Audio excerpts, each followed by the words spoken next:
Hello everyone, welcome back to Katyayan academy.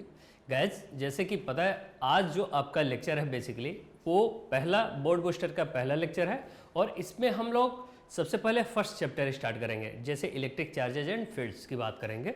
इसके बाद धीरे धीरे हम लोग आगे की तरफ हर एक चैप्टर को कवर करेंगे और उसमें याद रखना इस बात को कि सारे इंपॉर्टेंट डेरिवेशन हम कवर करेंगे, ठीक है। बिकॉज जो भी डेरिवेशन होते हैं वो सारे के सारे डेरिवेशन आपके न्यूमेरिकल से ज़्यादा वेटेज रखते हैं। अगर आपको डेरिवेशन और कंसेप्ट आता है, ठीक है, बोर्ड के एग्जाम के लिए अगर आपको डेरिवेशन अच्छे से आता है तो आप बिल्कुल ही न्यूमेरिकल पर अच्छे पकड़ बना सकते हो, ठीक है। तो हम लोग कोशिश करेंगे कि आज पूरे चैप्टर का एक लेक्चर में इंपॉर्टेंट सारे के सारे डेरिवेशन कर लें, ठीक है। तो चलिए स्टार्ट करते हैं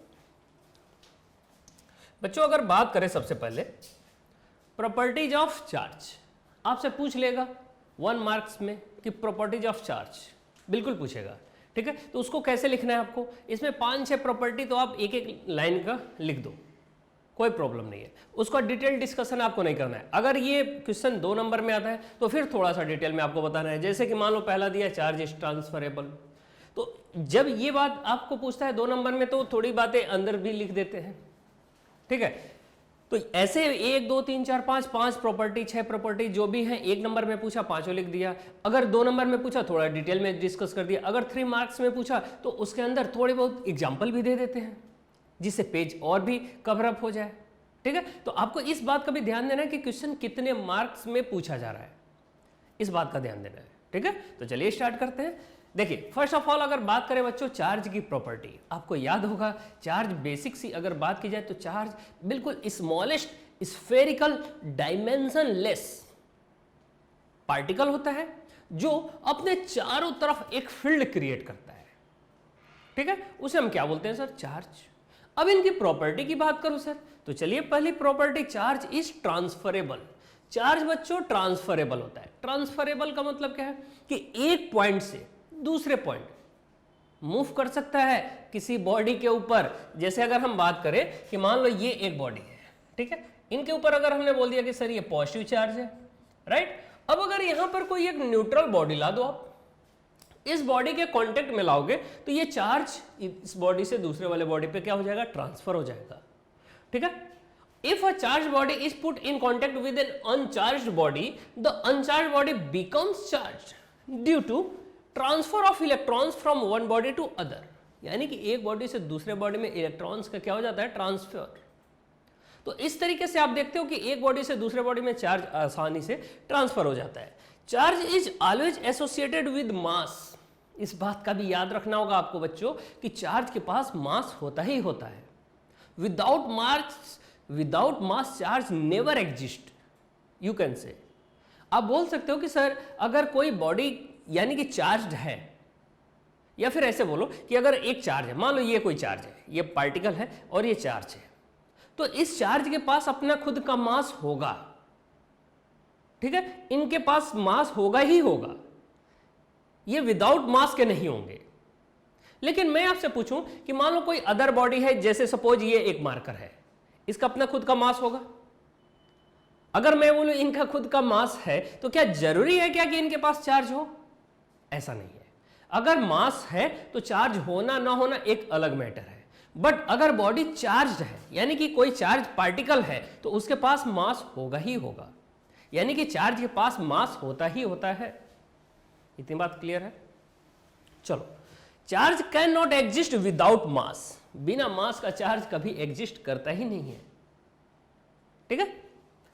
जबकि मास कैन एग्जिस्ट विदाउट चार्ज, जबकि मास के पास चार्ज हो ना हो कोई मैटर नहीं है, ओके। बात करते हैं charge is conserved. Charge conserve होता है बच्चों। चार्ज को आप जनरेट नहीं कर सकते हो, उसे आप डिस्ट्रॉय नहीं कर सकते हो। मान लो कोई एक बॉडी है ये, ठीक है, इसके ऊपर हमने बोला प्लस का 5 कूलम चार्ज है।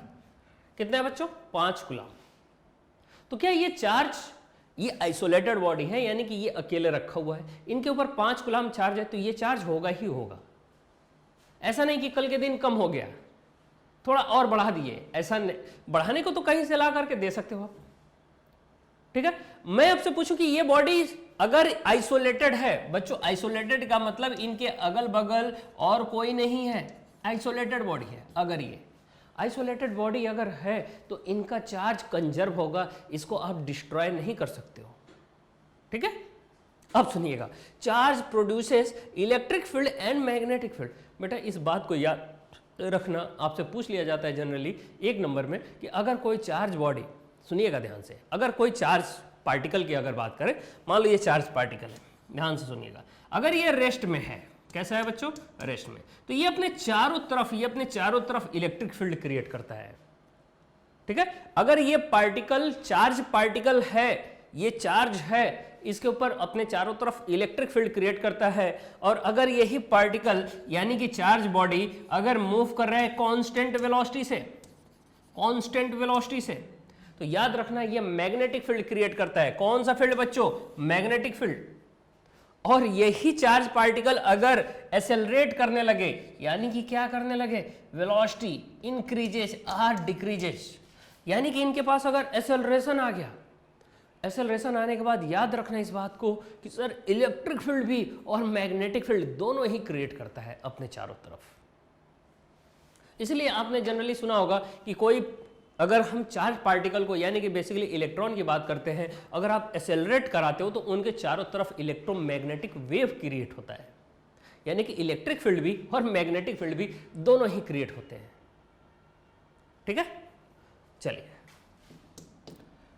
बात करते हैं quantization of charge. Quantization of charge का मतलब बच्चों सिंपल इतना हुआ कि सर अगर कोई बॉडी के ऊपर, अगर हम बोलते हैं कि इस बॉडी के ऊपर, सपोज ये कोई बॉडी है, इसके ऊपर अगर मैं बोलूं कि सर चार्ज है प्लस का 5 कूलम, ठीक है, तो क्या ये प्लस का 5 कूलम या प्लस का 4 कूलम या माइनस का 3 कूलम या प्लस का 2/3 कूलम, इसमें से कौन सा पॉसिबल है और कौन सा पॉसिबल नहीं है? आप बोलोगे सर 5 कूलम पॉसिबल है, 4 कूलम पॉसिबल है, -3 पॉसिबल है, बट 2/3 कूलम पॉसिबल नहीं है। 2/3 कभी नहीं हो सकता है। ठीक है, तो एक बात आपको समझ में आनी चाहिए, फ्रैक्शन के टर्म में कभी भी किसी बॉडी के ऊपर चार्ज एग्जिस्ट नहीं करता है। ठीक है, इतनी बात क्लियर है? तो आप क्या बोलोगे, सर हमेशा और हमेशा नेचुरल नंबर के फॉर्म में हमेशा चार्ज होगा।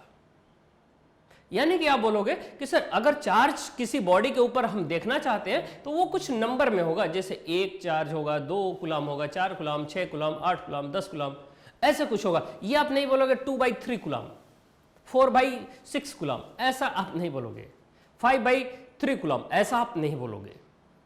ठीक है, चार्ज कभी भी फुली फॉर्म में होता है, फुल फॉर्म में। Are you getting? चलो, जैसे अगर यहां पर लिखा है Q equal to capital Q equal to plus minus NE, जहां प्लस माइनस तो आपको पता है, N क्या है बच्चों? N नेचुरल नंबर, जैसे 1 2 3 4 5 6 7 8 9 10, अब ऐसे बढ़ाते चले जाओ। मैं आपसे पूछूं सर E क्या चीज है? तो E इलेक्ट्रॉनिक चार्ज, यानी कि मैग्नीट्यूड ऑफ चार्ज। आप बोलते हो 1.6 मैग्नीट्यूड ऑफ E, यानी कि 1.6 into 10 to the power -19 coulomb, 1.6 into 10 के power -19 coulomb magnitude of charge. Okay, so let's addition of charge. बच्चों चार्ज को एडिट यानी कि एडिशन किया जा सकता है, ऐड किया जा सकता है। कैसे सर, कैसे ऐड किया जा सकता है? सपोज अगर मैं बोलूं सर ये कोई एक बॉडी है, इस बॉडी के ऊपर प्लस का 3 कूलम, प्लस का 3 कूलम, माइनस का 2 कूलम, प्लस का 7 कूलम, माइनस का 2 कूलम या 3 कूलम, कुछ भी ले लो। ठीक है, तो ये अब बातें अगर आपसे पूछा जाए कि सर इस बॉडी के ऊपर टोटल चार्ज कितना है, total charge, total charge, total charge, आप बोलोगे सर टोटल चार्ज जो है वो प्लस का 3 माइनस का 2 प्लस का 7 माइनस का 3, इन सबको ऐड कर दो आपस में, तो +3, देखिए ध्यान से, +3 -2 प्लस 7 -3 टोटल कितना हुआ? +3 -3 कैंसिल, ये -2 + 7 5 प्लस का 5 कूलम।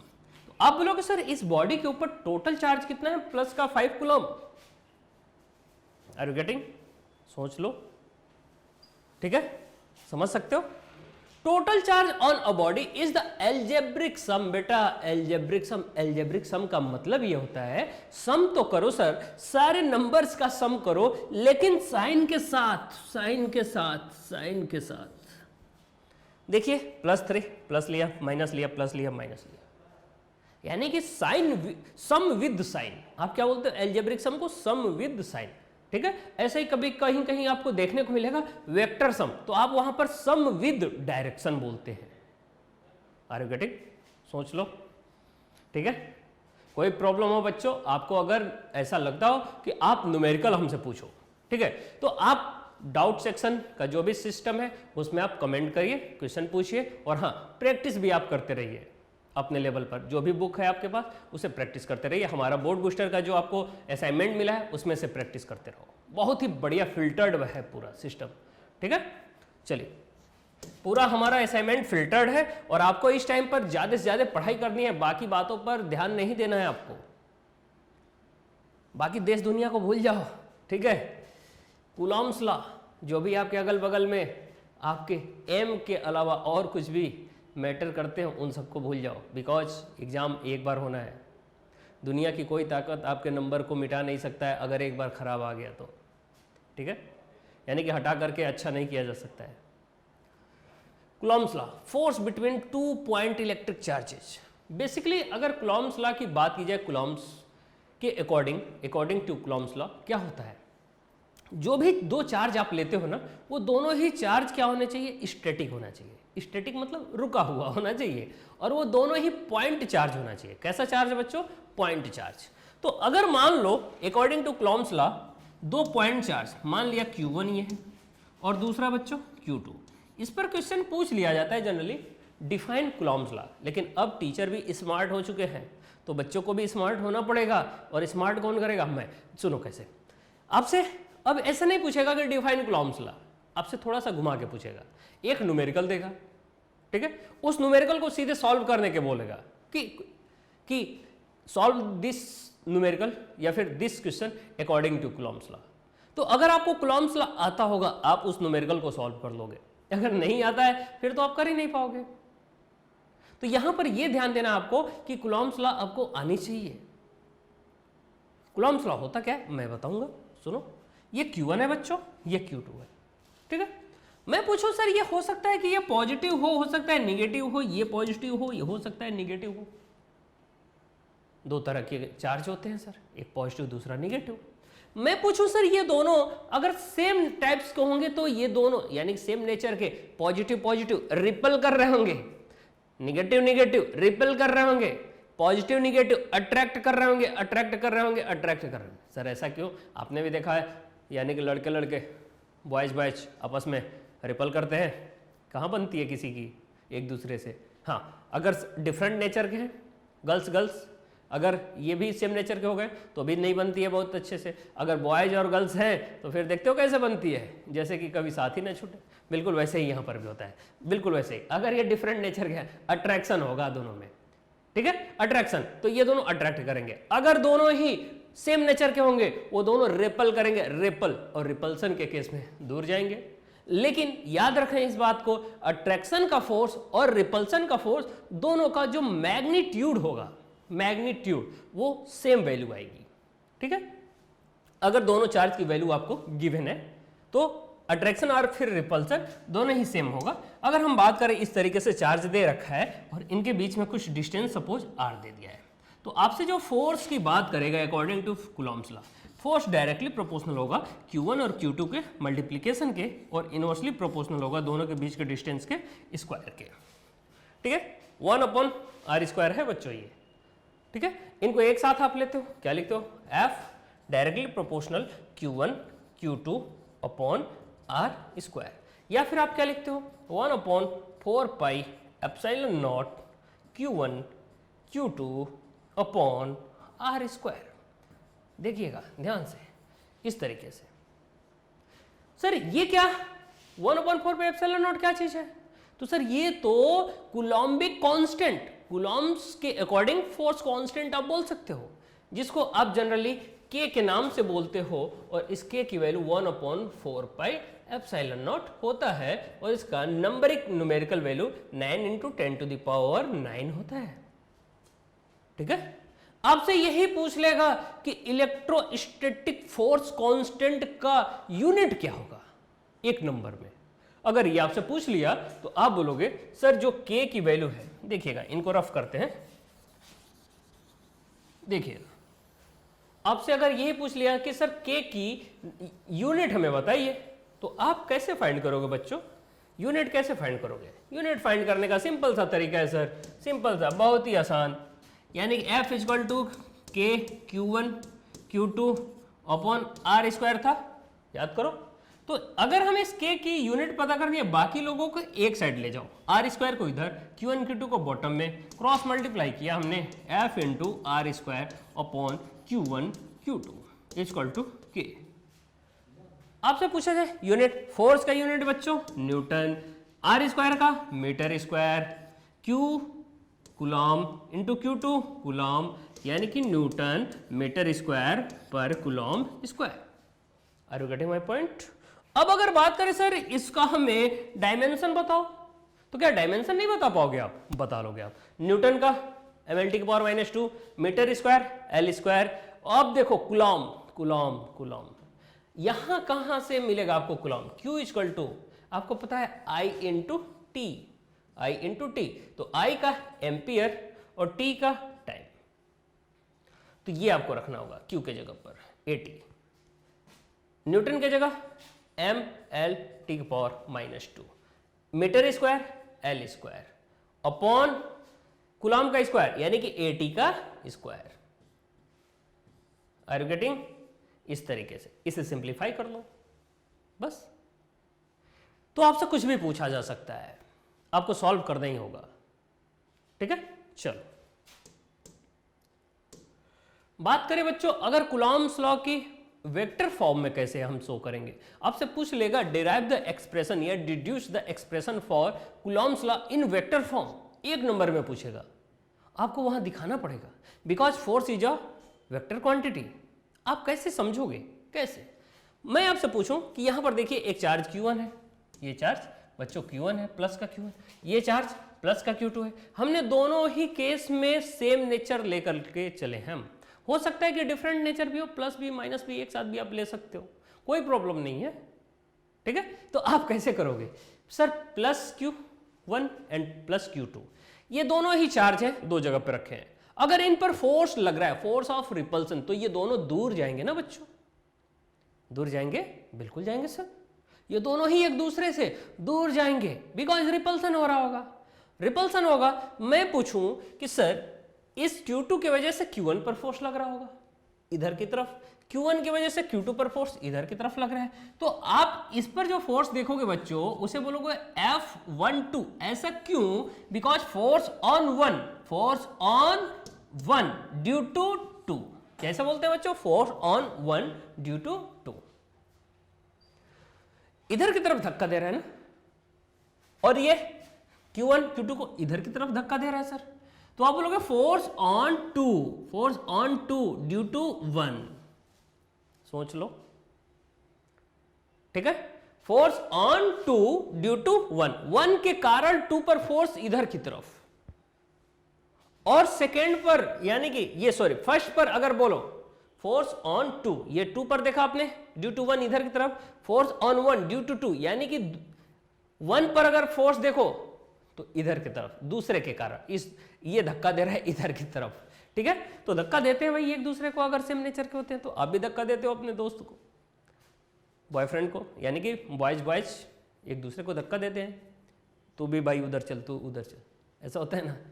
ठीक है, तो वैसे ही बिल्कुल यहां पर भी है, बट बच्चों यहां पर देखिएगा हमने सेम नेचर लिया है, यानी कि दोनों का मल्टीप्लीकेशन ग्रेटर देन 0 होगा, Q1 भी पॉजिटिव Q2 भी पॉजिटिव, दोनों का मल्टीप्लीकेशन ग्रेटर देन 0 होगा। अगर हम बोलो दोनों निगेटिव ले लो आप, तो भी निगेटिव निगेटिव मल्टीप्लाई करोगे ग्रेटर देन 0 ही होगा।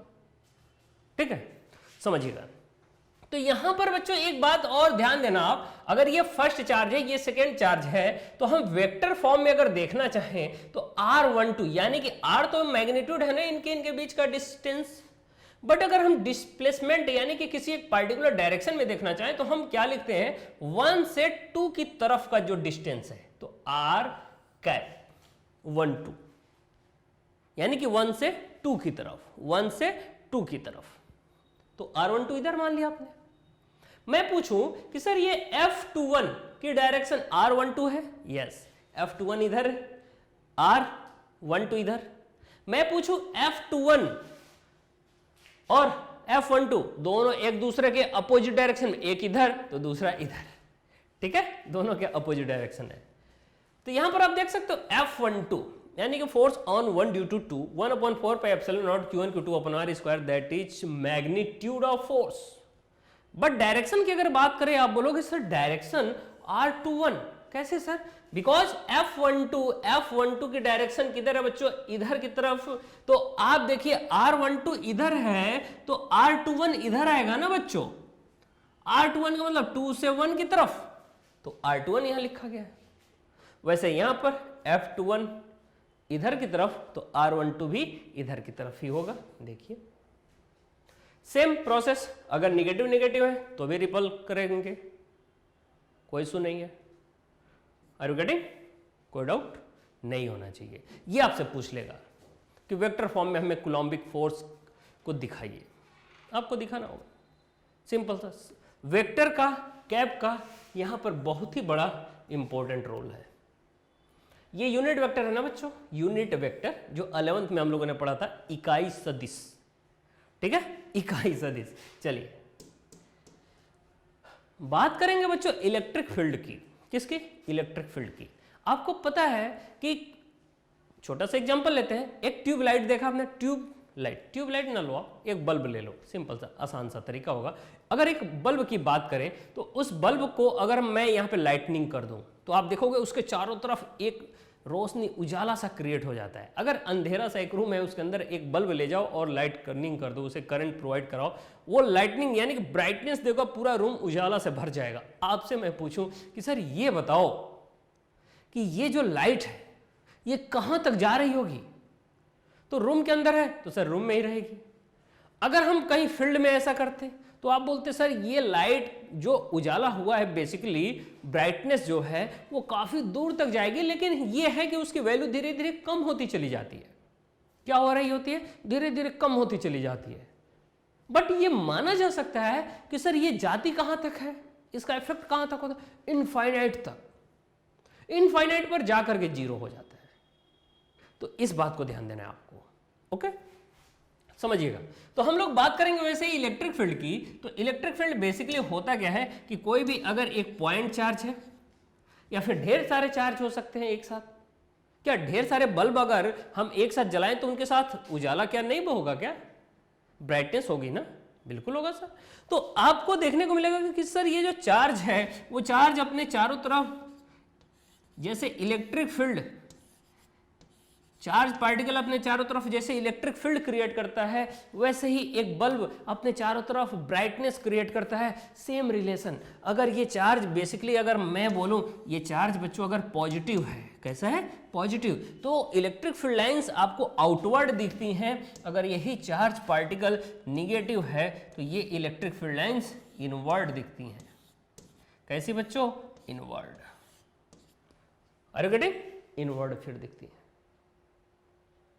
अब थोड़ी सी बातें और करें कि सर इलेक्ट्रिक फील्ड बेसिकली, अगर हम बोलें कि सर कोई चार्ज पार्टिकल की वजह से ये क्रिएट होता है, मैं पूछूं कि कोई दूसरा चार्ज ला करके यहां पर रख दिया आपने, तो हो सकता है कि अगर ये पॉजिटिव चार्ज रहा होगा तो आपको पता है ये पॉजिटिव इसको रिपल कर रहा होगा इधर की तरफ। अगर सपोज ये निगेटिव रहा होगा, सपोज निगेटिव, तो ये चार्ज जो पॉजिटिव था ये अपने तरफ अट्रैक्ट करेगा, बिकॉज सेम नेचर के चार्ज रिपल करते हैं, अपोजिट नेचर के चार्ज अट्रैक्ट करते हैं। तो बेसिक सी बात आप बोल सकते हो कि सर इलेक्ट्रिक फील्ड बेसिकली वो सारे रीजन हैं, वो सारे एरिया हैं, वो सारे क्षेत्र हैं जिनके अंदर कोई दूसरा चार्ज पार्टिकल ला करके आप रखते हो और वो उसको फिर क्या करता है, अट्रैक्ट करता है या फिर रिपल करता है। यानी कि बेसिक सी बात आप बोलोगे कि सर जो चार्ज आप ला करके रखे हो उसको फील्ड यानी कि फोर्स फील्ड फील होता है। फील होता है, क्या फील होता है, फोर्स, या तो अट्रैक्शन का या फिर रिपल्सन का। ठीक है, electric field is a region of space around a charge और a system of charges with in which other charge particle experience electrostatic force. Okay, theoretically electric field extends up to infinite but practically it is limited to a certain distance। बिल्कुल सही बात है, theoretically हम मानते हैं infinite तक जाता है, बट क्या उजाला उतना इन्फाइनाइट पर दिखाई देगा जितना आपके बगल में एक बल्ब जल रहा होगा, नहीं। तो इस वजह से हम ये बातें बोलते हैं। ठीक है, चलिए बात करेंगे बच्चों इलेक्ट्रिक फील्ड की स्ट्रेंथ की। तो कैसे आप समझोगे, कोई चार्ज ले लो आप प्लस क्यू, यहाँ पर इस चार्ज की वजह से मान लो r डिस्टेंस पर हम आए और यहां पर हम फील्ड का, इस चार्ज के फील्ड का स्ट्रेंथ यानी कि कितनी ज्यादा स्ट्रेंथ है उसको फाइंड करना चाहते हैं। आप क्या करोगे, आप सिंपल सा तरीका अपनाओ कि सर इस चार्ज की वजह से यहां पर अगर हमें फील्ड देखना है कि उसकी स्ट्रेंथ कितनी है, आप एक छोटकू सा टेस्ट चार्ज लाओ। कौन सा लाओ, test charge, unit positive test charge. ये क्या होता है sir, unit positive test charge, unit positive test charge. ये दिखता कैसा है सर, तो यूनिट का मतलब बेटा उसका यूनिट यानी कि मैग्नीट्यूड कितना होगा, 1 कूलम। कितना होगा, 1 कूलम। तो आपने क्या लिया, 1 कूलम, बट पॉजिटिव है ना बच्चों, तो आपने पॉजिटिव ले लिया। हमेशा किसी भी पॉइंट पर इलेक्ट्रिक फील्ड अगर आपको फाइंड करना है, आप क्या करिए, वहां पर positive charge, unit positive test charge को रखिए। आपको पता चलेगा जिधर चार्ज मूव करेगा उधर ही बेसिकली उस दूसरे वाले चार्ज की वजह से फील्ड की डायरेक्शन होगी। जैसे मैं बोलूं कि यहां पर पॉजिटिव चार्ज पहले प्रेजेंट है, आपने एक यूनिट पॉजिटिव टेस्ट चार्ज लाए, क्यू नॉट से बेटा यूनिट पॉजिटिव टेस्ट चार्ज को ही रिप्रेजेंट करते हैं, इसको हम क्यू नॉट से रिप्रेजेंट करते हैं। ठीक है, तो यहां पर एक चार्ज लेकर आए क्यू नॉट, उसको आपने यहां पे रखा। आपको पता है वो क्यू नॉट चार्ज रिपल होगा, बिकॉज ये पॉजिटिव तो ऑलरेडी होता है और ये पॉजिटिव था, तो इसको ये रिपल करेगा, तो फोर्स की डायरेक्शन आउटवर्ड। अब अगर हम बात करें कि सर यहां पर सपोज पहले से कौन प्रेजेंट था, निगेटिव, आपने लेकर किसको आए, टेस्ट चार्ज को, जो कि पॉजिटिव ऑलरेडी होता है, तो ये फिर निगेटिव अपने तरफ अट्रैक्ट करेगा। आप समझ जाओगे अपने आप कि सर ये चार्ज कैसा होगा, निगेटिव। अगर सपोज हमें पहले से पता नहीं होता कि ये निगेटिव है कैसा है और ये अट्रैक्शन पास अट्रैक्ट करने लगता, आप बोलते सर ये श्योर है कि निगेटिव है, बिकॉज ये तो हमेशा ही टेस्ट चार्ज पॉजिटिव होता है, इधर की तरफ आने लगा। तो कब अट्रैक्शन होता है, तो सर जब डिफरेंट चार्ज हो, डिफरेंट नेचर के हो, ये पॉजिटिव था, ये मस्ट बी निगेटिव होना चाहिए। सोच लिया, समझ लिया, देख लिया। चलो थोड़ी सी बातें और बच्चों, Q source charge, Q naught test charge, force F, electric field E। मैं आपसे पूछना चाहता हूं सर इनकी थोड़ी सी वैल्यू बताओ हमें। अच्छा चलिए हम इलेक्ट्रिक फील्ड की बात करेंगे और मैं आपसे पूछना चाहूंगा कि सर ये बताओ कि ये दो चार्ज है, इनके बीच में कूलम्बिक फोर्स अप्लाई करो। चलिए अप्लाई करते हैं। F इक्वल टू पहला चार्ज Q, दूसरा चार्ज Q नॉट अपॉन, याद होगा आपको, 4 पाई एप्सिलॉन नॉट, दोनों के बीच की डिस्टेंस r स्क्वायर। क्लियर है? मैं आपसे पूछूं कि सर ये बताओ कि जो इलेक्ट्रिक फील्ड होता है उसकी वैल्यू अगर न्यूमेरिकली आप देखना चाहोगे तो आप क्या बोलते हो कि सर जो इलेक्ट्रिक फील्ड होता है उसकी value F upon Q naught होता है, यानी कि force per unit charge, per unit test charge आप बोल सकते हो। तो सर फोर्स तो एज इट इज ये था और अपॉन में Q नॉट, तो अपॉन में अगर आपने Q नॉट रखा तो ये अपॉन में अगर सपोज यहीं पर इस फोर्स की वैल्यू रखो आप, तो अपॉन में Q नॉट है तो Q नॉट से ये Q नॉट कैंसिल नहीं हो जाता। अगर ये टोटल वैल्यू उठा के यहाँ पे रखते तो Q नॉट से Q नॉट कैंसिल, बच क्या जाता, Q upon 4 pi epsilon not into r square, वही इलेक्ट्रिक फील्ड की वैल्यू हो जाती। तो आप बोलते हो सर इलेक्ट्रिक फील्ड की जो वैल्यू है ना, इलेक्ट्रिक फील्ड की, वो क्या है, Q upon 4 pi epsilon naught R square. Are you getting my point? अब रही बात कि सर इलेक्ट्रिक फील्ड की डायरेक्शन किधर होगी, तो पॉजिटिव चार्ज है तो आउटवर्ड हो रहा है, निगेटिव चार्ज है तो इनवर्ड हो रहा है। जाहिर सी बात है सर, कोई डाउट नहीं होना चाहिए। Electric field stand at the point in an electric field is the electrostatic force per unit positive charge. Electrostatic force per unit positive charge, तो फोर्स तो हमने देखा सर, अपॉन में क्यू नॉट किया, क्यू नॉट से Q naught cancel, that is value of electric field. Are you getting my point? सोच लो, समझ लो। चलो आगे बढ़ते हैं बच्चों। ये सारे डेरिवेशन बहुत ही इंपॉर्टेंट है, जिसकी कोई कामना और जिसे आप सोच भी नहीं सकते हो। इनके बाहर का कोई डेरिवेशन आ ही नहीं सकता है। इनसे डेरिवेशन पूछा ही जाएगा आपसे, इनमें से ही आएगा। आपके माइंड में बिल्कुल ये चलना चाहिए। अगर आप एग्जाम देने जाते हो, आपके माइंड में ये घूमते रहना चाहिए, बिल्कुल सामने दिखाई दे रहा होगा, जैसे पेज पर लिखा होता है वैसे आपके माइंड में घूमना चाहिए। ठीक है, तो चलिए बात करते हैं इलेक्ट्रिक डाइपोल। ये सारी बातें हमने पढ़ा रखा है ऑलरेडी, बट उनमें से जो इंपॉर्टेंट, मोस्ट इंपॉर्टेंट है, वो सारी बातें हम कर रहे हैं। अगर आपको न्यूमेरिकल सेक्शन भी चाहिए आप कमेंट करिएगा, हम लोग न्यूमेरिकल भी कराएंगे। ठीक है, इलेक्ट्रिक डाइपोल। इलेक्ट्रिक डाइपोल बच्चों आपको याद होगा, हमने बताया था electric dipole basically 2 point charges होने चाहिए, बट वो बहुत ही स्मॉल, अगर हम बात करें 2 पॉइंट चार्ज हैं, दोनों का नेचर अलग अलग होना चाहिए। एक नेगेटिव होना चाहिए, दूसरा पॉजिटिव होना चाहिए। अगर हम कभी कभी बात करते हैं आइडियल इलेक्ट्रिक डाइपोल की, तो इस बारे में याद रखना, चार्ज की जो मैग्नीट्यूड होगा वो काफी बड़ा होगा, यानी कि चार्ज की साइज बड़ा होगी, यानी कि उनके मैग्नीट्यूड बड़े हैं। उनके बीच की डिस्टेंस मिनिमम होनी चाहिए, उनके बीच की डिस्टेंस मिनिमम होना चाहिए। अब अगर बात करें कि सर इस इलेक्ट्रिक डाइपोल की वजह से, डाइपोल का मतलब 2 पोल, 2 पोल का मतलब एक पॉजिटिव पोल दूसरा नेगेटिव पोल, डिफरेंट पोल। आप बोल सकते हो कि सर डिफरेंट पोल होने चाहिए। इनका अगर मैग्नीट्यूड फाइंड करो तो सर दोनों में से किसी एक चार्ज का मैग्नीट्यूड ले लो और दोनों के बीच की डिस्टेंस ले लो। हम जनरली दोनों चार्ज के बीच की डिस्टेंस जो होता है वो 2L लेते हैं बच्चों, याद रखना इस बात को, बिकॉज कैलकुलेशन को आसान करनी होती है। ठीक है, तो आसान करने के लिए ये 2L डिस्टेंस ली जाती है। बाकी एक चार्ज निगेटिव लेते हो -Q, दूसरा पॉजिटिव लेते हो। इस बात का भी डायरेक्शन, बात को भी याद रखना, जो डायरेक्शन अगर आपसे पूछता है कि सर इलेक्ट्रिक डाइपोल की डायरेक्शन किधर से किधर होती है, always negative to positive, always. Okay, so यहां पर देखिए P वेक्टर क्वांटिटी होता है, Q इंटू कोई एक चार्ज का मैग्नीट्यूड और दोनों के बीच की डिस्टेंस 2L। और गेटिंग आई कैप लिख दिया। आई कैप का मतलब क्या है बच्चों? डायरेक्शन।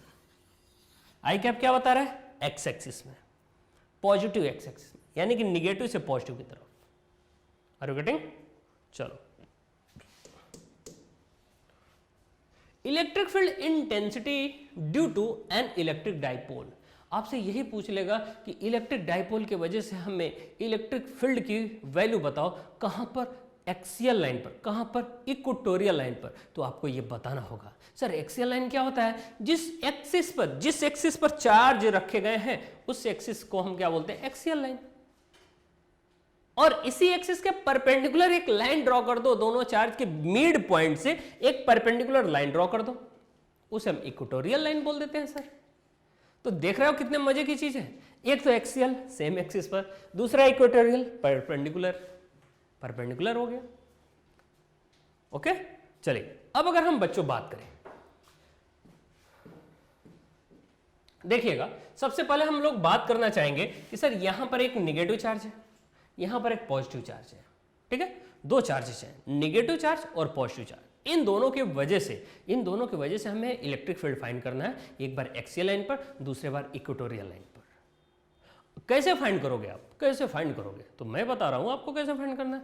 सबसे पहले ये बताओ, इलेक्ट्रिक फील्ड फाइंड करने का सिंपल सा तरीका क्या था कि सर चार्ज जो है उससे जिस पॉइंट पर आपको इलेक्ट्रिक फील्ड फाइंड करना है वहां पर बेसिकली हम क्या देखते हैं? डिस्टेंस आप मेजर करते हो, आप सिंपल सा फार्मूला यूज करते हो, E = Q/4πε0 r²। याद है पिछले अभी स्लाइड में हमने बताया था आपको। तो मैं आपसे बोलूं कि सर इसी एक्सिस पर बेसिकली ये आपका पॉइंट है at a point on the axial line, यानी कि एक्सियल लाइन पर ही आपको इलेक्ट्रिक फील्ड फाइंड करना है। तो चलिए फाइंड करते हैं। हमने बोला कि सर ये माइनस क्यू प्लस क्यू मिलके क्या बना दिया, इलेक्ट्रिक डाइपोल। इसी एक्सिस पर आगे की तरफ गए और यहां पे एक पॉइंट पी मिला जहां पर हमें इलेक्ट्रिक फील्ड फाइंड करना है। ठीक है, अब आप क्या करिए, आप यहां पर सपोज एक यूनिट टेस्ट चार्ज लेकर आते तो क्या होता, ये पॉजिटिव था, ये अपने तरफ अट्रैक्ट करता या रिपल, बेटा ये रिपल करता, ये क्या करता, रिपल। सर अट्रैक्ट कौन करता, ये निगेटिव चार्ज, बिकॉज ये निगेटिव और ये जो आपने टेस्ट चार्ज रखा वो पॉजिटिव, तो ये दोनों अट्रैक्ट करते ना। तो आपसे मैं बोलूं कि सर इसको ए पॉइंट बोला है आपने और इस चार्ज की जगह पर बी पॉइंट बोला है, तो इलेक्ट्रिक फील्ड ए वाले चार्ज की वजह से अंदर की तरफ और बी वाले चार्ज की वजह से बाहर की तरफ, यानी कि रिपल्सन की वजह से आउटवर्ड और इस ए की वजह से अट्रैक्शन की वजह से इनवर्ड हो रहा है। ठीक है, तो आपसे मैं पूछूं कि सर ये बताओ नेट इलेक्ट्रिक फील्ड, तो नेट इलेक्ट्रिक फील्ड बच्चों आपको याद होगा, अगर कभी भी ढेर सारे किसी सिस्टम में चार्ज हो और उनकी वजह से हमें नेट इलेक्ट्रिक फील्ड फाइंड करना होता है, आप सिंपल सा क्या करते हो, उनका वेक्टर एडिशन करते हो बच्चों। क्या करते हो, वेक्टर एडिशन। वेक्टर एडिशन का मतलब sir sum with sign, sorry sum with direction, sum with direction. तो आप डायरेक्शन ले लो। डायरेक्शन कैसे पता चला बच्चों, आपने देखा कि सर ये डायरेक्शन किसके वजह से है, पॉजिटिव के, बी वाले की। ये डायरेक्शन इनवर्ड किसके वजह से है, निगेटिव वाले की वजह से। मैं पूछूं इफेक्ट किसका ज्यादा होगा यहां पर, आप बोलोगे सर जो बगल में जस्ट होगा वो ज्यादा पुशअप कर रहा होगा और जो दूर होगा वो कम अट्रैक्ट कर पा रहा होगा। तो मैं मैग्नीट्यूड अगर आपसे पूछना चाहूं यहां पर ई नेट यानी कि कुल इलेक्ट्रिक फील्ड, जिसे ईपी आपने बोल दिया, कोई प्रॉब्लम नहीं है सर। तो मैं बोलूं सर ईपी, तो ईबी यानी कि जो इधर की तरफ है उसका मैग्नीट्यूड ज्यादा है और जो अंदर की तरफ है उसका मैग्नीट्यूड कम है। तो यहां देखिए ईबी माइनस ईए, इतनी बात क्लियर हो गई। सोच लो ये आपका मैग्नीट्यूड है बच्चों, केवल और केवल माइनस में हमने लिया है। डायरेक्शन होता आप प्लस लिख देते वहां पे, यानी कि डायरेक्शन के साथ वेक्टर एडिशन में सबको सन प्लस कर देते हैं। मैग्नीट्यूड की केवल बात की जाए तो माइनस हमने कर दिया। और देखो केवल मैग्नीट्यूड आप फाइंड कर लो, उसके बाद फाइनली जो जिसका मैग्नीट्यूड ज्यादा है उधर की तरफ डायरेक्शन होगी। सर इसका मतलब क्या है, मैं आपसे पूछूं कि कोई मुझे इधर 10 न्यूटन से खींच रहा है और कोई इधर 2 न्यूटन से खींच रहा है, तो मैं किधर की तरफ जाऊंगा सर, जिधर ज्यादा फोर्स से कोई खींच रहा है। जाहिर सी बात है सर। तो आप क्या बोलोगे, सर जिधर ज्यादा फोर्स है उधर ही हम चले जाएंगे मूव करते हुए। ठीक है, तो चलिए समझते हैं। आप क्या करो बच्चों, सिंपल से electric field E P equal to E A, ये बड़ा है माइनस ई बी। अब देखिएगा ई ए के लिए इनके बीच के डिस्टेंस टोटल यहां से लेकर यहां तक कितनी है बच्चों, 12 है। और यहां से आपने डिस्टेंस इस पॉइंट की जहां पर आपने इलेक्ट्रिक फील्ड फाइंड करना है उसकी डिस्टेंस क्या मान लिया आपने, x। तो आपसे मैं पूछूं कि सर ए के लिए इस पॉइंट से और इस पॉइंट के बीच का डिस्टेंस कितना होगा, आप बोलोगे सर l प्लस एक्स। तो आप बोलोगे इलेक्ट्रिक फील्ड की value q, that is plus का था q upon 4 pi epsilon not. इस बात को भी याद रखना है कि चार्ज को मैग्नीट्यूड के साथ नहीं लेते हैं बच्चों। ठीक है, q upon 4 pi epsilon not x plus l का होल स्क्वायर। ठीक है, फिर अगर हम बात करें बच्चों, फिर अगर हम बात करें माइनस के साथ, माइनस एज इट इज रखा, ईबी यानी कि बी वाले की वजह से यहां पर इलेक्ट्रिक फील्ड देखना है। तो आप देखो बच्चों ईबी की अगर हम बात करें, ईबी की बात करें तो ईबी की वजह से इलेक्ट्रिक फील्ड इधर की तरफ है और ईए की वजह से इधर की तरफ। यहां पर डायरेक्शन यहां पर वैल्यू तो सही रखा गया है, बट यहां पर पॉइंट की अगर थोड़ी सी बात की जाए बच्चों तो आप देखिए ध्यान से, यहां पर थोड़ा सा अपोजिट हो गया है। यहां पर हम ऐसे करेंगे, ठीक है, ये प्लस का होगा बिकॉज बी दूर के तरफ है, ठीक है, और उसकी वैल्यू ज्यादा है, यहां पर माइनस है। देखिए ई ए अंदर की तरफ है तो यहां माइनस कर दो, यहां पर प्लस। बी बड़ा है ना बच्चों तो इधर की तरफ जाएगा ना। ठीक है, देखिएगा तो आपने क्या लिखा, q अपॉन यहां माइनस होगा 4 पाई एप्सिलॉन नॉट। देख लो, सोच लो, समझ लो, कोई डाउट नहीं होना चाहिए आपको। Q upon 4 pi epsilon not, यहाँ से यहाँ के बीच की डिस्टेंस x प्लस एल, ठीक है, इनवर्ड है उसको माइनस लिया बिकॉज ये छोटा फोर्स है और ये बड़ा फोर्स है, तो इसको Q upon 4 pi epsilon not आप क्या लिखोगे, ये x माइनस एल, तो ये डिस्टेंस आ गया, यही डिस्टेंस हमें चाहिए x माइनस एल, तो आपने क्या लिखा x माइनस एल का होल स्क्वायर, ठीक है। अब आप इसको सॉल्व करो। इसको सॉल्व करने का तरीका क्या है सर, सिंपल सा तरीका है, देखिएगा आप कर सकते हो, चलो यही करते हैं। देखिएगा यहां से Q upon 4 pi epsilon not common कर लो, Q upon 4 pi epsilon not दोनों में से ही, तो देखिए Q upon 4 pi epsilon not common हो गया। यहां क्या बच रहा है 1 अपॉन x माइनस एल का होल स्क्वायर, यहां क्या बच रहा है minus 1 upon x plus L का होल स्क्वायर, तो यहाँ पर 1 अपॉन एक्स माइनस एल का होल स्क्वायर और ये माइनस के साथ 1 अपॉन एक्स प्लस एल का होल स्क्वायर। देखिए ध्यान से, ठीक है, कोई डाउट? ये सारा कुछ हमने ऑलरेडी डिस्कशन कर रखा है बोर्ड बूस्टर के प्रोग्राम में। अब इसे क्रॉस मल्टीप्लाई करोगे, क्रॉस मल्टीप्लाई किया, इस साइड ले जाओगे तो x प्लस एल का होल स्क्वायर आएगा, इस साइड ले जाओगे माइनस के साथ x माइनस एल का होल स्क्वायर, तो इस साइड ले जाओगे तो ये सब रफ करके बता दूं क्या, चलो बता देता हूं।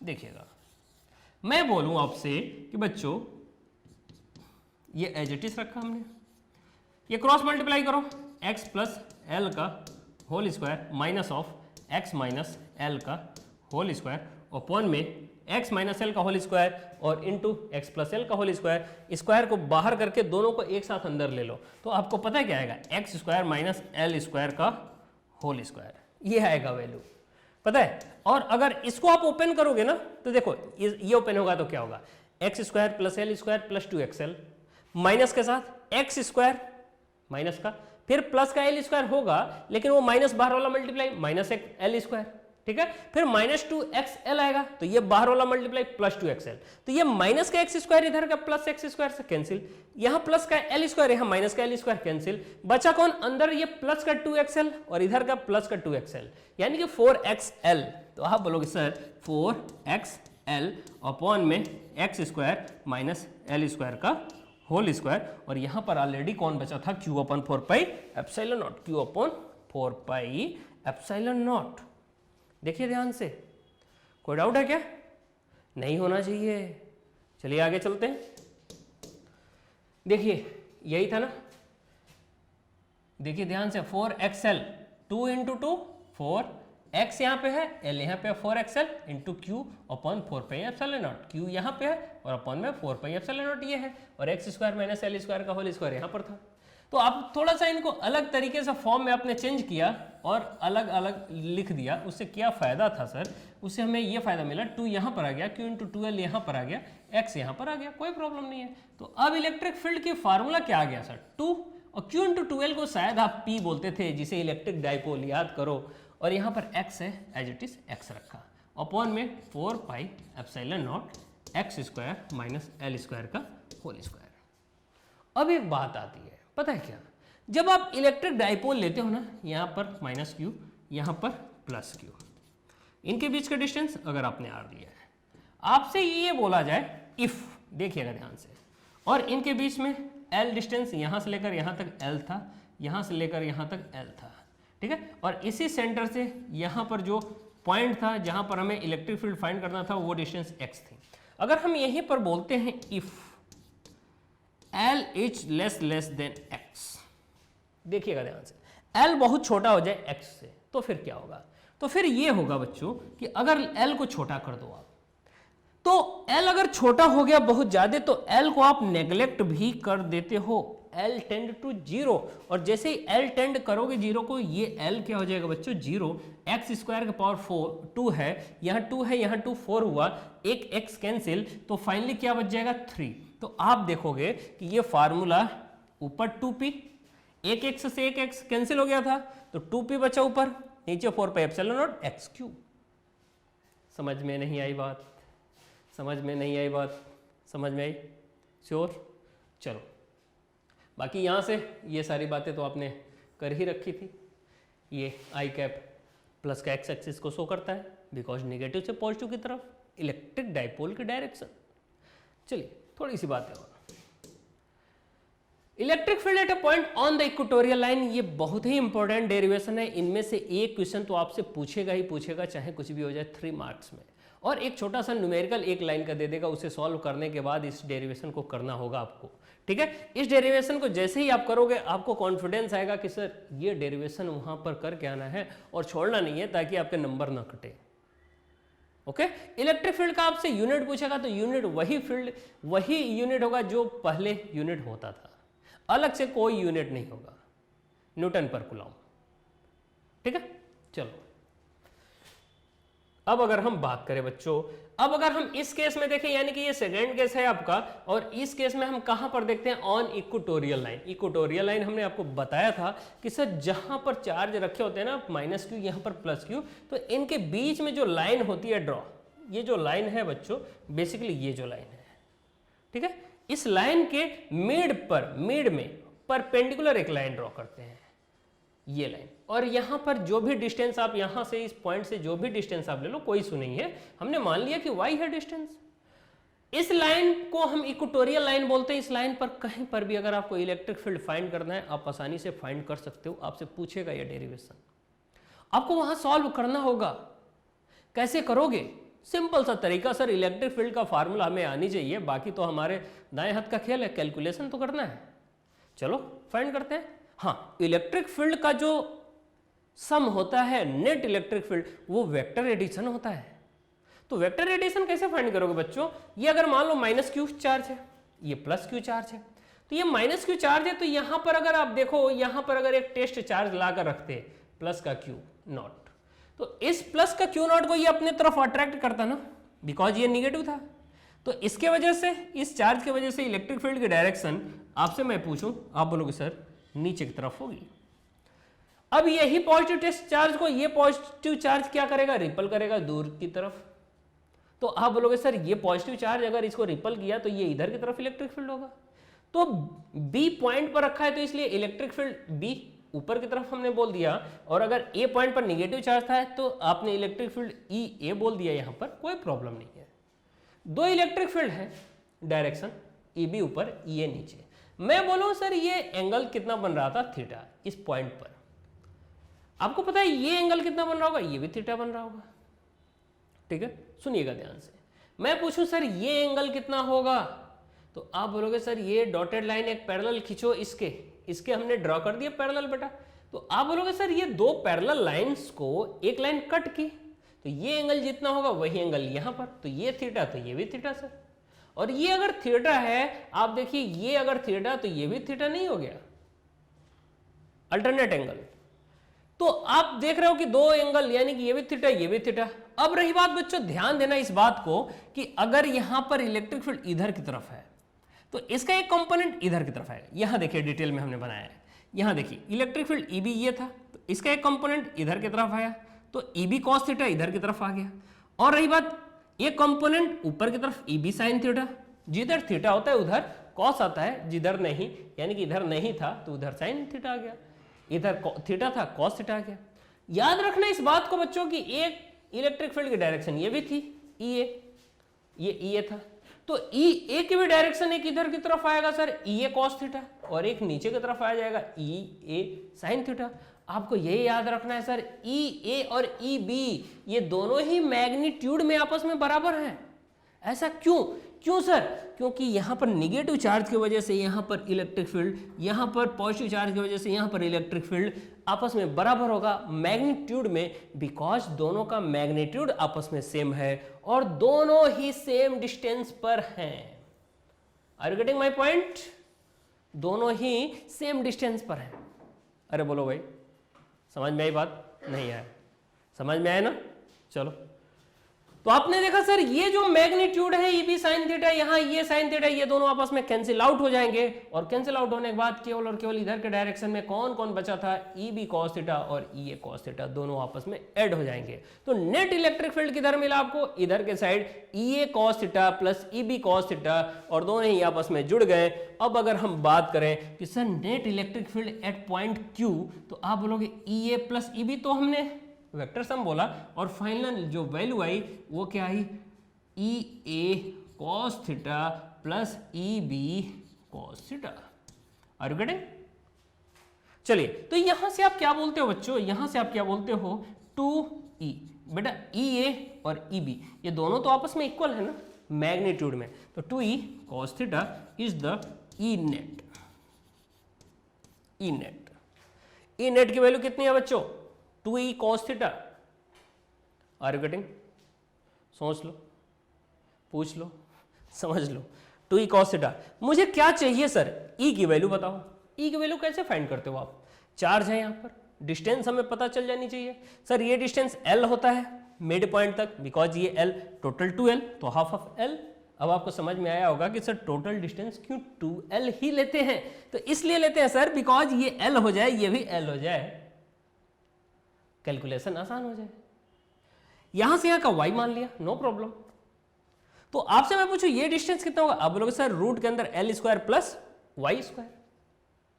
तो आपने इलेक्ट्रिक फील्ड की वैल्यू अगर फाइंड करना हो तो इस इलेक्ट्रिक फील्ड की वैल्यू सिंपल सी बात है sir, E equal to Q upon 4 pi epsilon naught. अब डिस्टेंस का स्क्वायर, तो डिस्टेंस कितना है? रूट के अंदर L square plus y square का होल स्क्वायर। तो ये रूट के अंदर है सर, स्क्वायर किया आपने, केवल बचा L square plus y square. तो आप क्या रखोगे? चलिए नेक्स्ट पेज पर करते हैं। देखिए यहां पर कर लेते हैं। E इक्वल टू क्या रखा था आपने? 1 अपॉन टोटल वैल्यू क्या थी? देखिएगा देखिएगा, आपको डायग्राम तो दिखाना पड़ेगा, खैर हमें चलो डायग्राम भी दिखा देता हूँ। यहाँ पर माइनस क्यू था, यहाँ पर प्लस क्यू था, ठीक है। ये आपका यहाँ पर थीटा था, यहाँ भी थीटा था, यहाँ पर ई ए था, यहाँ पर बी था, तो यहाँ ई ए था, यहाँ पर आपका ई बी था, सॉरी ये आपका ई बी था, और ये आपका ई ए था, और ये आपका ई नेट था, ई नेट। तो ई नेट की वैल्यू जो आई थी आपकी ई नेट की, वो क्या था बच्चों? E A cos theta plus E B cos theta. मैं आपसे बोलूँ ई ए की वैल्यू, तो आप बोलोगे Q upon 4 pi epsilon naught root के अंदर L square plus y square का होल स्क्वायर, ये था। अब देखिएगा ये जो कॉस थीटा था बच्चों, ई ए और ई बी दोनों 2 टाइम्स थे, यानी कि दोनों को जोड़ सकते हो आप, बिकॉज ई ए और ई बी सेम मैग्नीट्यूड में 2 टाइम्स हो गया कॉस थीटा बच्चा। तो कॉस थीटा की वैल्यू बेटा इस राइट एंगल ट्रायंगल में ध्यान से देखो आप लोग सर ये डिस्टेंस तो y है, ये बॉटम क्या था? L था, तो ये डिस्टेंस क्या है सर?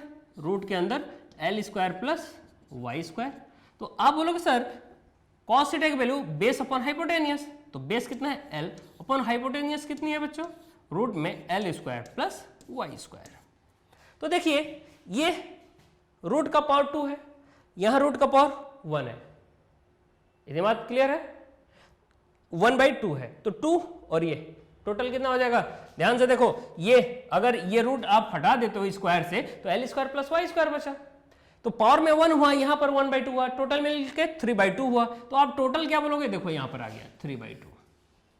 देख लो ये स्क्वायर है, ये रूट है, ये हट गए, कैंसिल आउट हो गए, बट टोटल पावर तो 1 बचा ना भी आपकी। यहां पर 1/2 है रूट के अंदर, तो आप क्या बोलो 2q into L, 2q into L upon में L square plus y square to the power 3/2।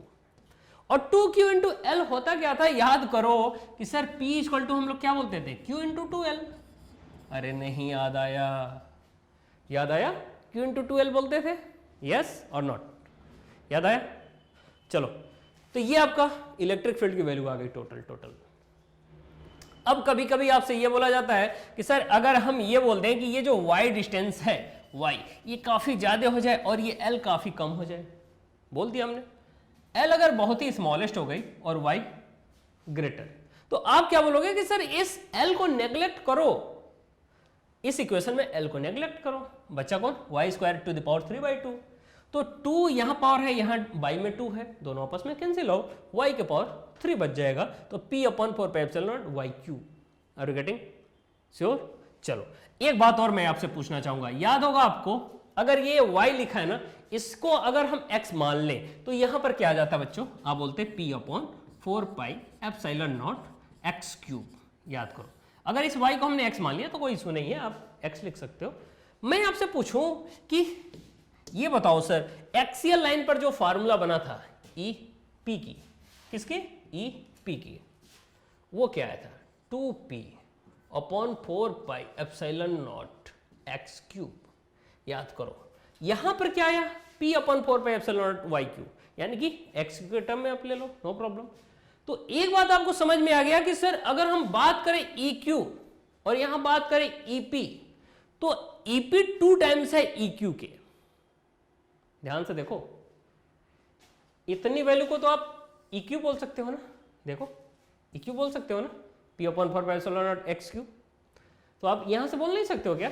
e of p equal to 2 times of e of q। ep कहां पर था? एक्सियल लाइन पर। eq कहां पर है? इक्वेटोरियल लाइन पर। ठीक है, चलिए ये डेरिवेशन बहुत ही इंपॉर्टेंट है बच्चों, बहुत ही इंपॉर्टेंट। नेक्स्ट बात करेंगे बच्चों गॉस थ्योरम की। Gauss theorem is also very important, most important. इस पूरे चैप्टर में आप प्रायोरिटी देते हो अच्छे अच्छे डेरिवेशन में, तो गॉस थ्योरम भी आता है। गॉस थ्योरम बेसिकली है क्या? अकॉर्डिंग टू गॉस थ्योरम इन्होंने बताया ये कि जो इलेक्ट्रिक फ्लक्स होता है बच्चों, जो इलेक्ट्रिक फ्लक्स बेसिकली होता क्या है कि किसी चार्ज पार्टिकल से या फिर कोई भी इलेक्ट्रिक फील्ड लाइंस किसी पर्टिकुलर एरिया से अगर पास कर रही होती हैं, उनको हम इलेक्ट्रिक फ्लक्स बोल देते हैं।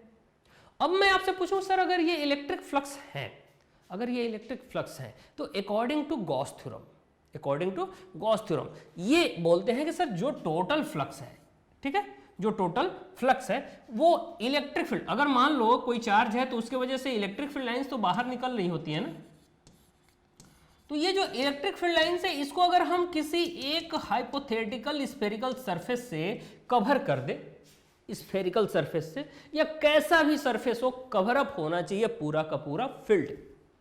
तो गॉस थ्योरम ने यह बताया कि अगर जो भी इलेक्ट्रिक फील्ड लाइंस बाहर की तरफ निकल रहे हैं उसको आप किसी हाइपोथेटिकल सरफेस से कवर अप कर दो, वो सारे के सारे फील्ड लाइंस क्या कहलाएंगे? Electric flux. और उसकी वैल्यू क्या है कि सर अगर ये चार्ज टोटल चार्ज कितने है? Q, यानी कि टोटल इनक्लोज चार्ज Q अगर है, जो भी चार्ज थे क्लोज होने चाहिए, अपॉन में एप्सिलॉन नॉट के बराबर होगा कौन? तो आप बोलोगे इलेक्ट्रिक फ्लक्स।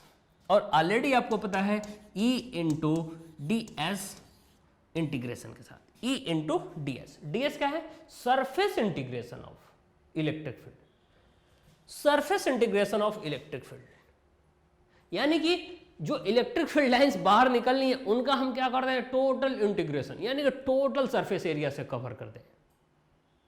तो बेसिकली हमारी वैल्यू जो होगी फ्लक्स की वो Q अपन एप्सिलॉन नॉट के बराबर होगी। और Q यहां पर क्या होगा बच्चों? Total enclosed, total enclose. जैसे यहां पर देखिए आप, मान लो यहां प्लस Q है ना, टोटल इनक्लोज है। ये एक हमने हाइपोथेटिकल सरफेस ड्रॉ कर दिया जिसे गॉसियन सरफेस बोलते हैं। क्या बोलते हैं? गॉसियन। खैर ये स्फेरिकल है, नो प्रॉब्लम, स्फेरिकल ले लो आप।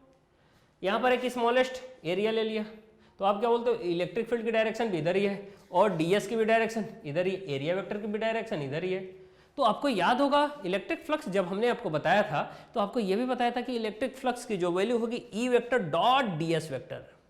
देखिए ध्यान से, डॉट ds वेक्टर, ठीक है। तो डॉट अगर लगाए तो आपको पता है कि electric field also vector quantity, ds is also vector quantity, दोनों का डॉट प्रोडक्ट है। आप बोलोगे E ds cos थीटा। अगर मैं इंटीग्रेशन हट रहा हूं तो टोटल सरफेस एरिया लेना होगा, तो टोटल सरफेस एरिया ले लोगे जहां पर जरूरत होगी।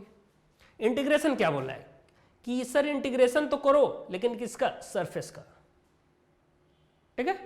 चलिए आगे अच्छे अच्छे एप्लीकेशन करते हैं, जैसे कि इस गॉस थ्योरम का यूज बेसिकली कब होता है? जब कहीं पर आपको इलेक्ट्रिक फील्ड फाइंड करने होते हैं कॉम्प्लिकेटेड केस में, तो वो सारे केस मैं आपको समझाऊंगा। देखिएगा, अगर मैं बोलूं application of Gauss theorem, first of all intensity due to electric field intensity due to a infinitely long straight charge wire की वजह से, यानी कि कोई लॉन्ग स्ट्रेट चार्ज वायर दे रखा है इनफाइनाइट लेंथ का, उसके वजह से आपको इलेक्ट्रिक फील्ड फाइंड करना है समथिंग आर डिस्टेंस पर। कैसे फाइंड करोगे? तो समझिएगा, बहुत ही सिंपल तरीका है। मैं सबसे पहले तो आपको ये दिखाऊं, ये जो लाइन दिख रही है ये इनफाइनाइट इधर की तरफ गया है, ठीक है। ये कहां तक गया बच्चों? इनफाइनाइट, माइनस का इनफाइनाइट। इधर की तरफ ये कितना गया है बच्चों? प्लस का इनफाइनाइट। कितना गया है? प्लस का इनफाइनाइट। अब मैं आपसे पूछूं कि सर ये प्लस का इनफाइनाइट पॉजिटिव चार्ज है, ये माइनस का पॉजिटिव चार्ज, ठीक है। तो ये बताओ कि इनके वजह से पहले तो हमें इलेक्ट्रिक फील्ड कैसा दिखता होगा, इलेक्ट्रिक फील्ड लाइंस कैसी दिखती होंगी। तो इनके वजह से जो इलेक्ट्रिक फील्ड लाइन से पहले तो मैं वो आपको बताना चाहूंगा कि इनके वजह से बच्चों जो इलेक्ट्रिक फील्ड लाइन से बिल्कुल ही परपेंडिकुलर ऐसे होती हैं। यहां कवर अप हो चुका है तो मैं बनाना चाहूंगा बस ऐसे, ठीक है। ये है इलेक्ट्रिक फील्ड लाइंस। यहां पर बाकी अगर आपसे पूछा जाए तो आपको ऐसा दिखेगा इलेक्ट्रिक फील्ड लाइंस, ये बिल्कुल ही परपेंडिकुलर है इसके, ठीक है, ये बिल्कुल ही परपेंडिकुलर है। अब समझिएगा ये परपेंडिकुलर है। मैं आपसे पूछूं कि सर ये जो इलेक्ट्रिक फील्ड लाइंस है ये कहीं इस लाइन के, ये जो linearly infinite long straight wire है जो कि चार्ज है, इससे r डिस्टेंस पर हमें, r डिस्टेंस पर अगर हमें इलेक्ट्रिक फील्ड फाइंड करना हो, इलेक्ट्रिक फील्ड, तो आप कैसे फाइंड करोगे। तो फाइंड करने का सिंपल सा तरीका गॉस थ्योरम का यूज करेंगे सर। तो चलिए यूज करके देखते हैं। तो यूज करने के लिए आप क्या करोगे, सबसे पहले आप बोलोगे कि सर एक हमें हाइपोथेटिकल सरफेस लाओ, और दो, और उस सरफेस को हम क्या करेंगे, इसको कवर करने की कोशिश करेंगे। किसको, इस लीनियर चार्ज वायर को। आपने कवर कैसे किया, एक सिलिंड्रिकल शेप की बॉडी लाए और उसे इसे कवर कर दिया आपने, ठीक है। अब देखिएगा हमने माना कि इस लीनियरली बॉडी से r डिस्टेंस पर इलेक्ट्रिक फील्ड हमें फाइंड करना था। मैं पूछूं कि सर हमें इतना बताओ कि जो इलेक्ट्रिक फील्ड की जो वैल्यू होगी इलेक्ट्रिक फील्ड की, वो कैसे हम फाइंड करेंगे। तो फाई इक्वल टू, आपको पता है integration of S E dot D S vector बोलते हो, equal to Q upon epsilon naught होता है, याद है आपको। मैं पूछूं sir electric field into D S dot के साथ टोटल सरफेस एरिया लेना है। अगर टोटल सरफेस एरिया बच्चों यहां पर इस सिलिंड्रिकल बॉडी का आप देखना चाहोगे तो आप बोलोगे सर टोटल 3 सरफेस है। एक तो ये सरफेस है सर, ये क्रॉस सेक्शनल, ये भी क्रॉस सेक्शनल, और तीसरा ये सिलिंड्रिकल शेप में। तो आपने देखा कि सर यहां पर डीएस वेक्टर, यहां पर भी डीएस वेक्टर एक कट कर सकते हैं, और एक तीसरा यहां भी कट कर सकते हैं सर ऊपर की तरफ। एरिया वेक्टर तो आपको पता है कि जहां पर भी क्रॉस करो उससे आउटवर्ड डायरेक्शन में एरिया वेक्टर होता है। अब रही बात कि सर इलेक्ट्रिक फील्ड की डायरेक्शन आपको ऑलरेडी शो हमने कर रखा है, डॉट लगा करके डीएस लेना है। तो टोटल 1 2 3 3 सरफेस हैं, तो तीनों के लिए आप क्या लिख लोगे, एस ऑफ, यानी कि ए पर हम देख रहे हैं तो E dot DS vector plus B E dot DS vector plus C E dot DS vector, ठीक है। देखिएगा मैं आपसे पूछूं कि सर ये बताओ कि ए पर अगर आप देखो तो एरिया वेक्टर इधर, इलेक्ट्रिक फील्ड ऊपर की तरफ, यहां पर इलेक्ट्रिक फील्ड किधर है, ऊपर की तरफ, दोनों के बीच में एंगल 90 डिग्री। तो अगर ए वाला केस में ई डॉट डीएस, तो ई डीएस कॉस 90, कॉस 90 की वैल्यू बच्चों 0, तो ये पार्ट क्या हो गया बच्चों 0। मैं बोलूं बी वाले सेक्शन पर आओ, एरिया वेक्टर इधर, इलेक्ट्रिक फील्ड नीचे या फिर ऊपर मान लो।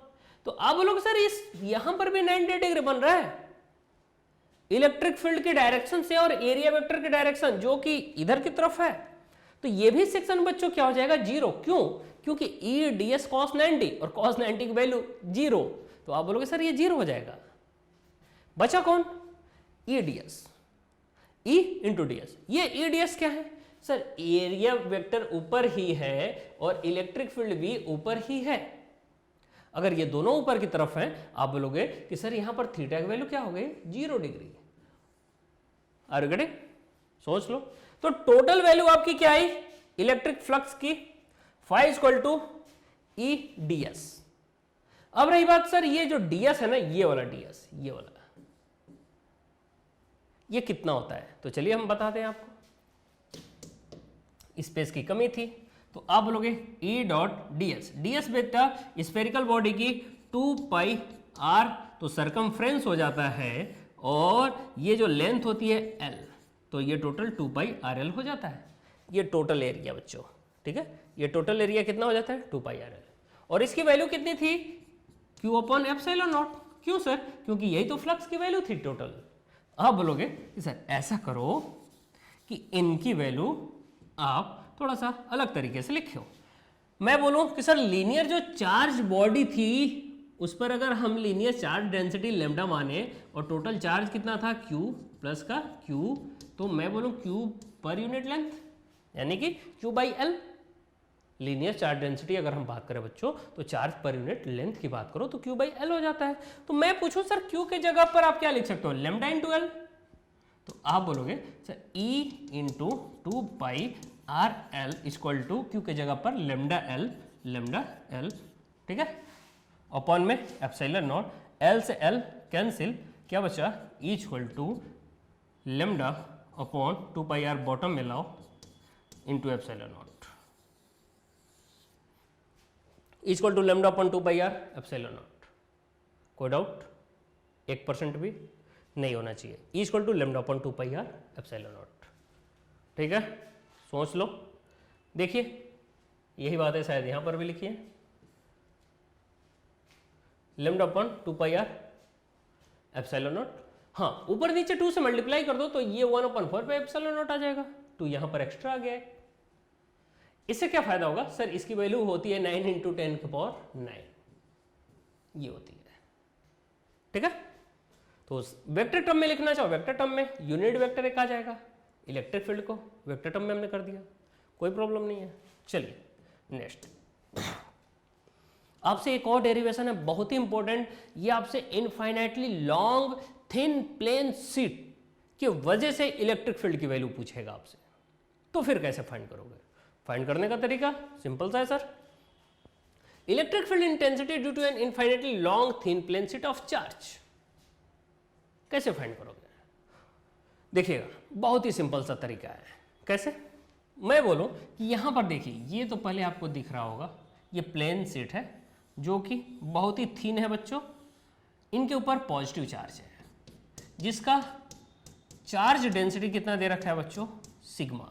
कितना दिया है? सिग्मा। इस सिग्मा की वैल्यू आप क्या लिख सकते हो? Q/A, यानी कि टोटल चार्ज हमने माना Q है, टोटल एरिया कितना है बच्चों? A। तो सिग्मा इक्वल टू Q/A आप आसानी से लिख सकते हो। अब रही बात कि हमें इलेक्ट्रिक फील्ड फाइंड करना है सर, कहां पर? इस प्लेन शीट से हमने माना कि R डिस्टेंस पर हमें फाइंड करना है, किसी भी साइड, बिकॉज ये अगर थिन है तो आपको दोनों साइड ही चार्ज दिख रहे होंगे। अगर ये प्लेन शीट है तो इधर भी चार्ज वही दिख रहा होगा, इधर भी दिख रहा होगा, तो दोनों साइड हम देख सकते हैं, ठीक है। तो आप क्या करोगे? आप सिंपल सा वही तरीका अपनाओ जो गॉस थ्योरम का है, E.ds equal to Q upon epsilon naught. Surface integral होना चाहिए, यानी कि टोटल सरफेस आपको लेना है।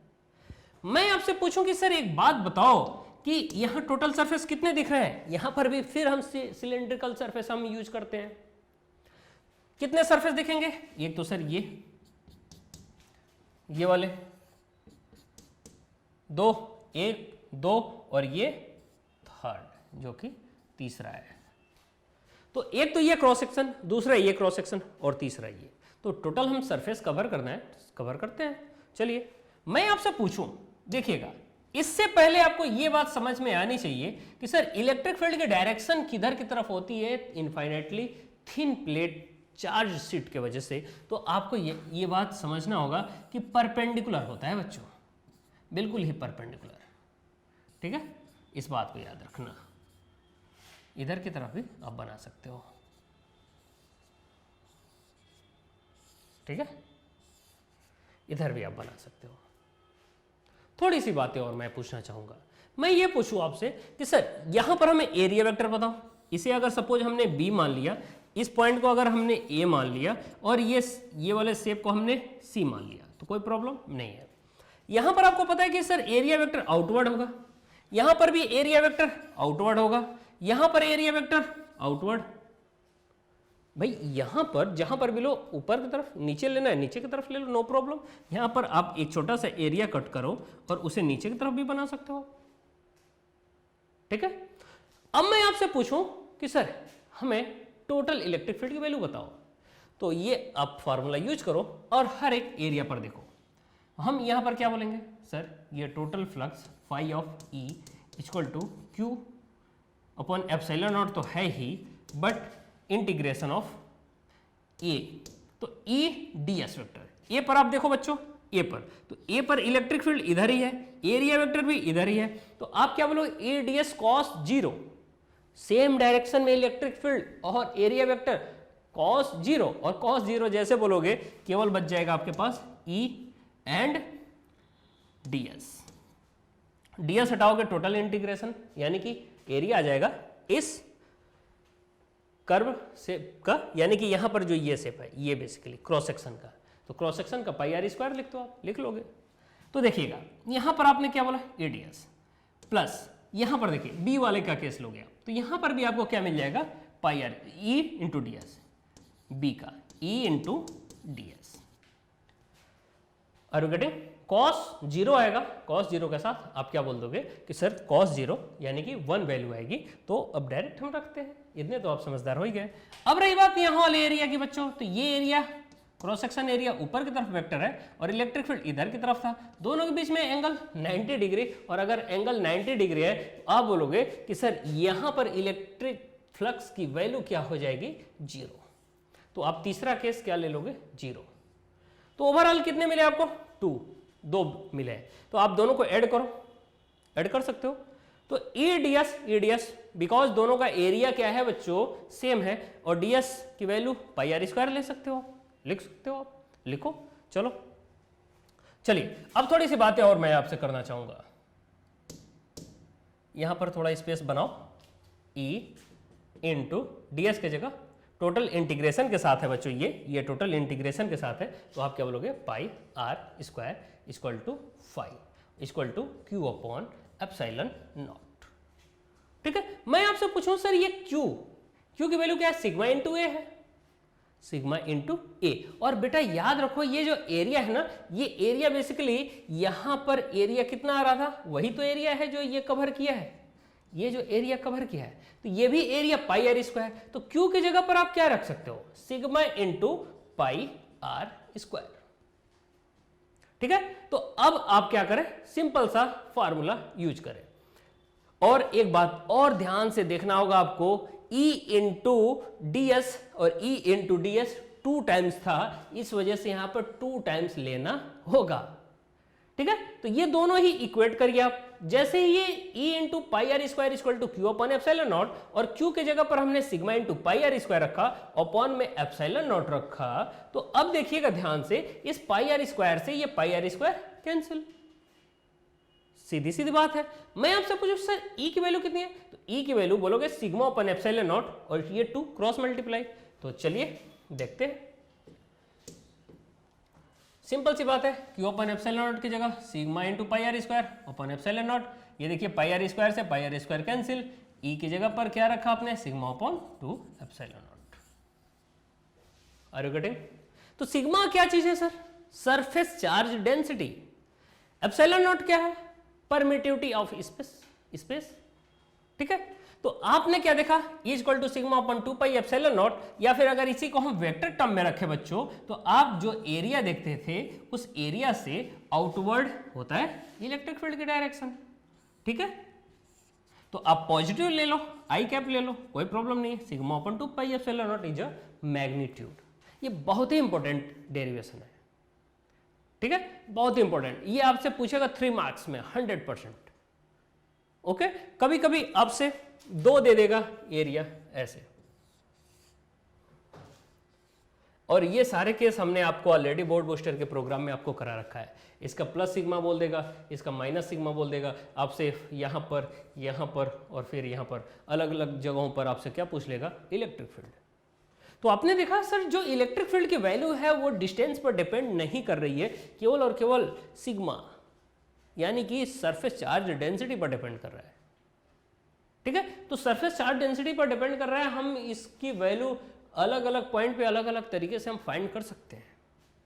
तो आज के लिए बहुत ही अच्छा रहा लेक्चर आपका, आज के लिए बस इतना ही बच्चों, और नेक्स्ट लेक्चर में हम लोग फिर पढ़ेंगे इलेक्ट्रिक पोटेंशियल एंड कैपेसिटेंस के, और वहाँ पर भी डेरिवेशन के साथ हम चाहेंगे कि न्यूमेरिकल भी रखें, बिकॉज हमें ऐसा लग रहा है कि कुछ बच्चे ऐसा चाहते हैं कि कुछ न्यूमेरिकल भी हो, तो हम ट्राई करेंगे। ठीक है, तो आज के लिए बस इतना ही बच्चों, आप अपने स्टडी को कंटिन्यू करो और अच्छे से मेहनत करो और कहीं भी इधर उधर ध्यान ना दो, पूरा का पूरा फोकस, पूरा 8 से 10 घंटे तो आप डेली पढ़ो ही मिनिमम। ओके, तो let's all the best, thank you.